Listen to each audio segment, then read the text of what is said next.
ಪವಿತ್ರ ಗೌಡ ಅವರು ಒಂದು ಸ್ಟೇಟ್ಮೆಂಟ್ ಅನ್ನ ಕೂಡ ಕೋರ್ಟ್ಗೆ ಸಲ್ಲಿಸಿದ್ರಂತೆ, ಸುಪ್ರೀಂ ಕೋರ್ಟ್ಗೆ. ಮಗಳಿದ್ದಾಳೆ, ಒಂದು ಶಾಪ್ ಇದೆ, ಸೊ ಇದ್ರ ಬಗ್ಗೆ ಎಲ್ಲ ಅವರು ಇದನ್ನೆಲ್ಲ ಸುಪ್ರೀಂ ಕೋರ್ಟ್ ಕನ್ಸಿಡರೇ ಮಾಡಿಲ್ವಾ ಹೆಂಗೆ ಅಂತ?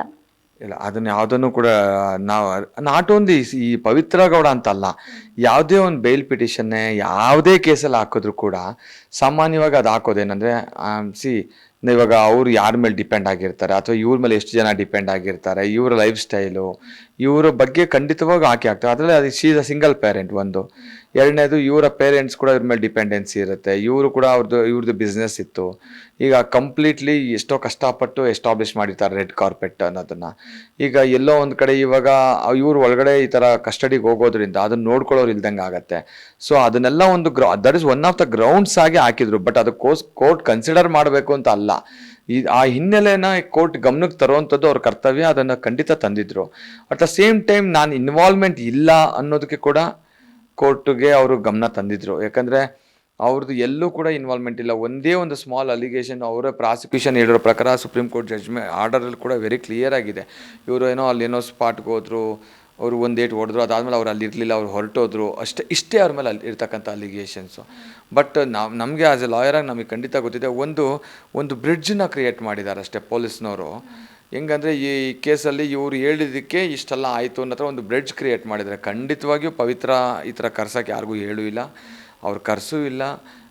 ಅವ್ರು ಕರೆದು ಇವ್ರು ಯಾರೋ ಹೋಗಿ ಹೊಡೆದು ಮತ್ತೊಂದು ಆಗಿಲ್ಲ. ಏನೋ ಘಟನೆ ಬೇರೆ ಏನೋ ನಡೆದಿರ್ಬೋದು. ಬಟ್ ಇದರಲ್ಲಿ ಏನಂತಾರೆ ಅನ್ನೆಸೆಸರಿ ಇವ್ರ ಇನ್ವಾಲ್ವ್ಮೆಂಟೇ ಇಲ್ಲದೆ ಇದರಲ್ಲಿ ಸೇರಿಸಿರ್ತಕ್ಕಂಥದ್ದು. ಅದು ಟ್ರಯಲಲ್ಲಿ ಗೊತ್ತಾಗತ್ತೆ, ಖಂಡಿತವಾಗಿಯೂ ಟ್ರಯಲಲ್ಲಿ ಗೊತ್ತಾಗುತ್ತೆ. ಇದನ್ನು ಇವ್ರನ್ನ ಪೊಲೀಸ್ನವರು ಒಂಥರ ಮ್ಯಾನಿಪುಲೇಟ್ ಮಾಡಿ ಇದರಲ್ಲಿ ಸೇರಿಸಿದ್ದಾರೆ ಅನ್ನೋದು ಖಂಡಿತವಾಗಿಯೂ ಗೊತ್ತಾಗುತ್ತೆ. ಹೇಳೋದಲ್ಲ, ಇದನ್ನು ಒಂದು ಬ್ರಿಡ್ಜ್ ಕ್ರಿಯೇಟ್ ಮಾಡಿ, ಒಂದು ಮೋಟಿವ್ ಬೇಕಲ್ಲ, ಒಂದು ಕಾನ್ಸ್ಪಿರಸಿ ಬೇಕಲ್ಲ, ಅದಕ್ಕೆ ಪವಿತ್ರ ಅವ್ರನ್ನ ಇದರಲ್ಲಿ ಪುಲ್ ಮಾಡಿದ್ದಾರೆ ಅಂತ.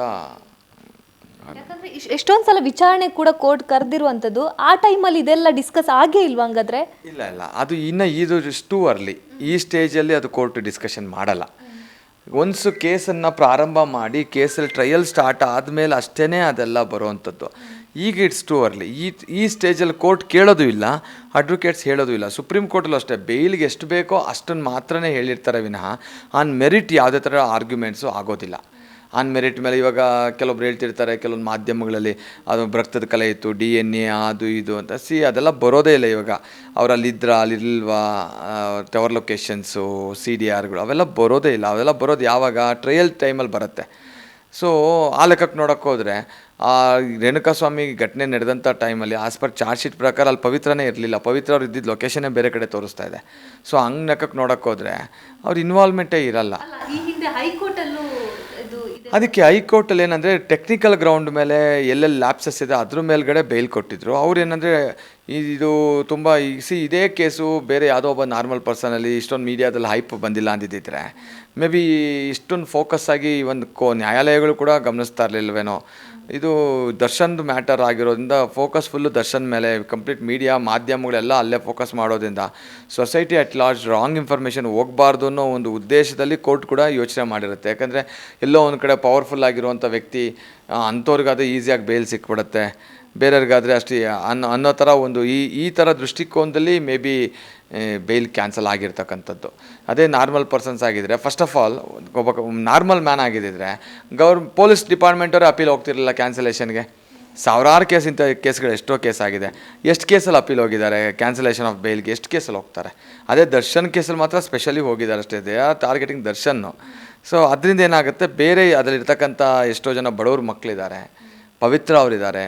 ಸೊ ಪ್ರತಿಯೊಬ್ಬರಿಗೂ ಅನ್ಯಾಯ ಯಾಕೆ ಆಗುತ್ತೆ ಅಂದರೆ ಅವರು ಕಂಪ್ಲೀಟ್ಲಿ ದರ್ಶನನ್ನು ಫೋಕಸ್ ಮಾಡೋ ಒಂದು ಇಂಟೆನ್ಷನ್ಸ್ ಇರೋದ್ರಿಂದ ಅದರಲ್ಲಿರ್ತಕ್ಕಂಥ ಬೇರೆಯವ್ರಿಗೂ ತೊಂದರೆ ಆಗ್ತಾನೆ ಹೋಗುತ್ತೆ ಅಷ್ಟೇ. ಎಲ್ಲೋ ಒಂದು ಕಡೆ ಎಲ್ಲರೂ ದರ್ಶನ್ ಅವ್ರನ್ನ ಟಾರ್ಗೆಟ್ ಮಾಡೋದ್ರಿಂದ ಪವಿತ್ರ ಅವರಿಗೂ ಕೂತು ತರ್ತಾ ಇದೆಯಾ ಈ ಒಂದು ಘಟನೆ ಅಂತ? ಖಂಡಿತವಾಗಿ ಹೌದು. ಅದು ಮೇಲ್ನೋಟಿಕೆ ಗೊತ್ತಾಗತ್ತಲ್ಲ. ಇವಾಗ ದರ್ಶನೇ ಗನ ಇಲ್ಲದೆ ಇದ್ದಿದ್ದಿದ್ರೆ ಯಾವುದೋ ಒಂದು ನಾರ್ಮಲ್ ಆಗಿ ಇದೊಂದೇ ಮರ್ಡರ್ ಆಗಿದೆಯಾ ಹೋಗಲಿ ಕರ್ನಾಟಕದಲ್ಲಿ ಹೇಳಿ? ಎಂತೆಂಥ ಡಬಲ್ ಮರ್ಡರ್, ತ್ರಿಬಲ್ ಮರ್ಡರ್ಗಳಾಗಿದೆ. ಸೊ ಅಂಥ ಕೇಸ್ಗಳಲ್ಲೇ ಇಷ್ಟೊಂದು ಪೊಲೀಸ್ ಡಿಪಾರ್ಟ್ಮೆಂಟವರು ಇಷ್ಟೊಂದು ಫೋಕಸ್ ಮಾಡೋದಿಲ್ಲ. ಅಂಥದ್ರಲ್ಲಿ ಇದರಲ್ಲಿ ಮಾಡ್ತಾ ಇದ್ದಾರೆ ಅಂದ್ರೇ ಗೊತ್ತಾಗತ್ತಲ್ವಾ.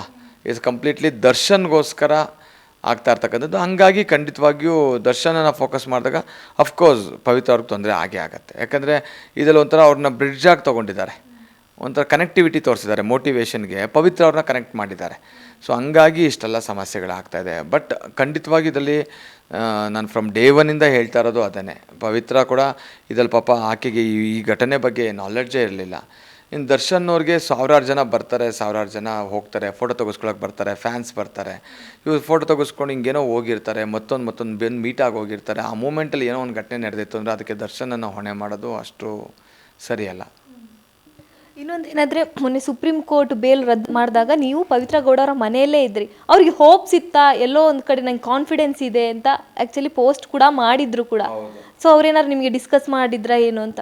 ಕರೆಕ್ಟ್. ಇವಾಗ ನೋಡಿ, ನೀವೇ ಹೇಳ್ದಂಗೆ ಜಸ್ಟಿಸ್ ಸಿಗತ್ತೆ, ತಪ್ಪು ಮಾಡಿಲ್ಲ ಅಂದರೆ ಏನತ್ರ ಒಂದು ಪೋಸ್ಟ್ ಕೂಡ ಮಾಡಿದರು, ತಾವೆಲ್ಲ ಗಮನಿಸಿರ್ತೀರ. ತಪ್ಪು ಮಾಡಿದರೆ ಯಾರು ಕೂಡ ಅದನ್ನು ಮಾಡ್ತಿರ್ಲಿಲ್ಲ. ಅವ್ರಿಗೆ ಕಾನ್ಫಿಡೆನ್ಸ್ ಏನಿತ್ತು ಅಂದರೆ, ನಾನೇನು ತಪ್ಪೇ ಮಾಡಿಲ್ಲ, ನಂಗೆ ಜಸ್ಟಿಸ್ ಸಿಗತ್ತೆ ಅನ್ನೋ ಕಾನ್ಫಿಡೆನ್ಸಲ್ಲಿ ಅವ್ರು ಪೋಸ್ಟ್ ಮಾಡಿದರು. ಇದು ಬಂದ ತಕ್ಷಣ ಖಂಡಿತ ಅವ್ರಿಗೆ ತುಂಬ ಶಾಕ್ ಆಗಿದೆ. ಆ್ಯಂಡ್ ನಾನು ಈ ಥರ ಆರ್ಡರ್ಸ್ ಬಂದ ಮೇಲೆ ನನ್ನ ಆಫೀಸಲ್ಲಿದ್ದವನು ನಾನು ಇಮಿಡಿಯೇಟ್ಲಿ ಹೋಗಿತ್ತು. ಯಾಕಂದರೆ ಅದರಲ್ಲಿ 4th ವಿತ್ ಅಂತ ಏನು ಕೊಟ್ಟಿದ್ದು, ಇಮಿಡಿಯೇಟ್ಲಿ ಕಸ್ಟಡಿ ತೊಗೊಬೇಕು ಅಂತ. ಸರಿ, ನಾವು ಅವ್ರ ಕಸ್ಟಡಿ ಯಾಕೆ ತೊಗೊಳ್ಬೇಕು, ನಾವೇನೇ ಡೈರೆಕ್ಟಾಗಿ ಕೋರ್ಟಿಗೆ ಹೋಗಿ ಸರೆಂಡರ್ ಆಗೋಣ ಅಂತ ಅಂದ್ಬಿಟ್ಟು ನಾನು ಅವ್ರಿಗೆ ಅವ್ರಿಗೆ ಕೂಡ ಫೋನ್ ಮಾಡಿ ನಾನು ಹೇಳಿದ್ದೆ. ಆಯಿತು ಅಂತ ಹೇಳಿದರು.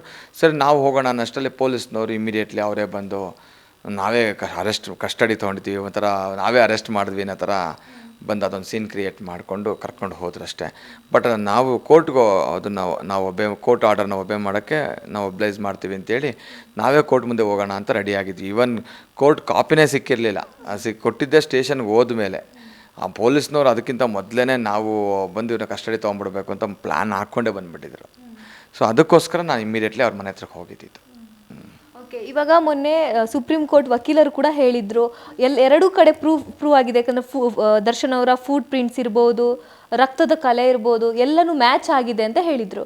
ಸೊ ಹೌದಾ ಅದು ಅಂತ? ಇಲ್ಲ, ಖಂಡಿತ ಇಲ್ಲ. ಆನ್ ಮೆರಿಟ್ ಮೇಲೆ ಯಾವುದೇ ಡಿಸ್ಕಷನ್ಸ್ ಆಗ್ತಾ ಇಲ್ಲ. ಆನ್ ಮೆರಿಟ್ ಮೇಲೆ ಯಾವ ಡಿಸ್ಕಷನ್ಸು ಇಲ್ಲ. ಅದು ನೋಡ್ತಾ ಇರೋದೇನೆಂದರೆ, ಈ ಥರ ಇಷ್ಟು ಇನ್ವೆಸ್ಟಿಗೇಷನ್ ಮಾಡಿದ್ದಾರೆ, ಈ ಥರ ಎಲ್ಲ ಸಿಕ್ಕಿದೆ, ಈ ಥರ ಸಿಕ್ಕಿದೆ, ಅದೆಲ್ಲ ಗೊತ್ತಾಗೋದು ಯಾವಾಗ ಆನ್ ಮೆರಿಟಲ್ಲಿ. ಯಾವಾಗ ಟ್ರಯಲ್ ಸ್ಟಾರ್ಟ್ ಆಗುತ್ತೆ ಕೋರ್ಟಲ್ಲಿ, ಆವಾಗ ಗೊತ್ತಾಗತ್ತೆ. ಸುಪ್ರೀಂ ಕೋರ್ಟಲ್ಲಿ ಅದ್ರ ಬಗ್ಗೆ ಎಲ್ಲ ಡಿಸ್ಕಷನ್ಸ್ ಖಂಡಿತ ಆಗಲ್ಲ. ಅವ್ರು ಏನು ಹೇಳ್ತಾರೆ, ಅವ್ರ ಪಾಯಿಂಟ್ ಆಫ್ ವ್ಯೂ, ಪ್ರಾಸಿಕ್ಯೂಷನ್ ಅವ್ರದ್ದೇನಿದೆಯೋ ಅವ್ರು ಹೇಳ್ತಾರೆ. ನಾವಿಷ್ಟೆಲ್ಲ ಇನ್ವೆಸ್ಟಿಗೇಷನ್ ಮಾಡಿದ್ದೀವಿ, DNA ಟೆಸ್ಟ್ ಮಾಡಿಸಿದ್ದೀವಿ, ಅದ್ರ ಮೇಲೆ ಅಫ್ಕೋರ್ಸ್ ಅದ್ರ ಮೇಲೆ ಬ್ಲಡ್ ಸ್ಟೇನ್ ಇತ್ತು, ಆ ಥರ ಈ ಥರ ಫೋಟೋ ಹೊಡ್ಸ್ಕೊಂಡಿದ್ದಾರೆ. ಫೋಟೋ ಯಾವುದು ಸುಪ್ರೀಂ ಕೋರ್ಟ್ ಕೂಡ ಒಂದು ಕ್ವಶನ್ ರೈಸ್ ಮಾಡ್ತು, ಏನು ರೀ ಕೊಲೆ ಮಾಡ್ದಾದ್ಮೇಲೆ ಬಂದು ಒಂದು ಫೋಟೋ ಹೊಡ್ಸ್ಕೊತಾರೆ ಅಂತ. ಯಾರು ತಾನೇ ಆ ಥರ ಮಾಡ್ತಾರೆ? ಅದು ಪ್ರಾಸಿಕ್ಯೂಷನವ್ರು ಆ ಥರ ಪೋಟ್ರೆ ಮಾಡ್ತಾರೆ.